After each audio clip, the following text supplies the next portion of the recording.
আমাদের বাঙালিরা একটার বেশি ২টা বিয়ে করলেই তাদেরকে খুঁজে পাওয়া যায় না। এই যে দেখো অনেকে বলে যে আপনার কফিলে ৭টা বিয়ে করছে, এটা বলার কি আছে?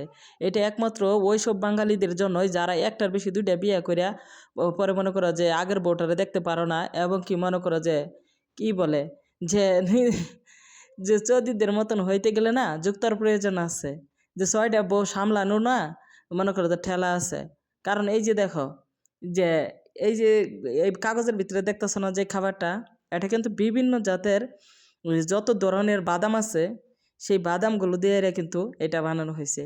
আর এই যে দেখো যে সৌদি আরবে বাসা বাড়িতে আমরা কাজ করি, আমরা হয়েছি গিয়ে বাঙালি, তাদের আরব কান্ট্রির না, তারপরেও মনে করো যে আমাদেরকে যতটুকু সম্মান দেয় তারা এখন কি বলে যে আসলেও বাংলাদেশে একটা কাজের মেয়েকে যত সুন্দরী বউরাই থাকুক না কেন, তারপরও দেখে গেছে যে বউরা খেয়েও তারা কি করে কাজের মেয়েদের উপরে নজর ফইরা যায়।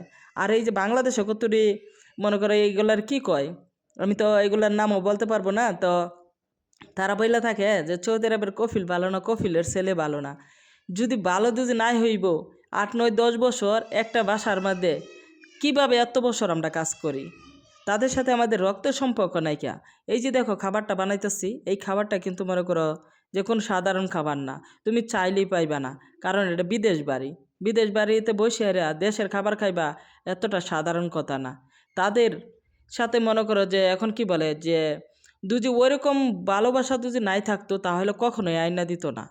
যদি তারা আমাদেরকে অত্যাচারই করতো, টর্চারই করতো, তাহলে এত মজার মজার খাবার কখনোই খাইতে পারতাম না। আর এই যে এত বছর বাড়া এখানে কখনো চাকরি করা সম্ভব না, ১ দিন না ২ দিন না ৩ দিন না, এখানে মনে করো বছরের পর বছর থাইকা কাজ করতেছে। আজকে কতটা বছর হয়েছে, ৮ ৯ ১০ বছর হয়ে যেতেছে গা এই প্রবাসে। ২০১৬ সালে আসছি।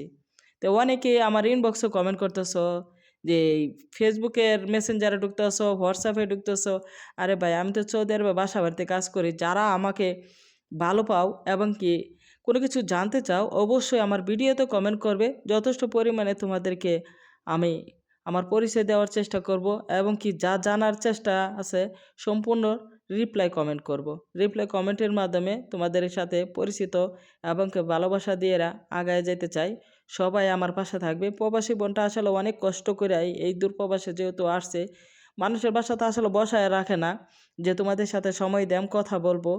আর সেই সময়টা আসলেও সৌদি আরবে আনছি মনে করো সৌদিরা বাসা বাড়ি কাজ করার জন্য, যেহেতু আমার কফিলের 7টা ফ্যামিলি, 7টা ফ্যামিলির মনে করো যে এখন কি বলবো এই সকাল সকাল 5টার সময় ঘুমাইতে উঠি, 5টার সময় ওঠার হ্যাঁ ওইটার মনে করো 4টে পোলাপানটা স্কুলে রেডি করে দেই। তারপরে দেখে গেছে যে রাত্রে 2টা 3টার আগে তো ঘুমাইতেই পারি না, এত পরিমাণে কাজ করতে হয়।